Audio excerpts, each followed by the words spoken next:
પોરબંદર, દેવભૂમિ, દ્વારકા અને જામનગર સહિતના જિલ્લાઓમાં 79 જેટલા ગુના આચરનાર રાણપરના ભદાભોરા શામળા અને તેની ગેંગ વિરુદ્ધ લોકલ ક્રાઇમ બ્રાન્ચે ગુજસી ટોક હેઠળ કાર્યવાહી કરી છે. મોટી માત્રામાં દારૂની હેરાફેરી કરવી અને તેમાંથી કમાયેલા રૂપિયામાંથી અન્ય ગુના આચરવા માટે આ ટોળકી કુખ્યાત છે, જેમાં ખૂનની કોશિશ, રાયોટિંગ, સરકારી કર્મચારીની ફરજમાં રૂકાવટ, રાજ્ય સેવક પર હુમલો સહિત ગંભીર ગુના આચરીને તેઓ સામાન્ય પ્રજાને ડરાવવાની કોશિશ કરતા હતા.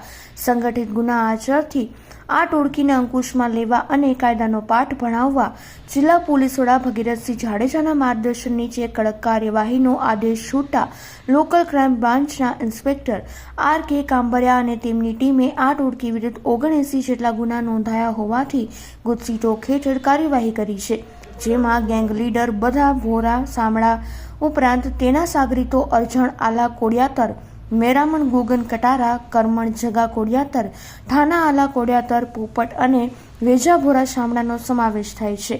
આ નામચીન ઇસમોની અટકાયત કરીને પોલીસે આગળની કાર્યવાહી હાથ ધરી છે.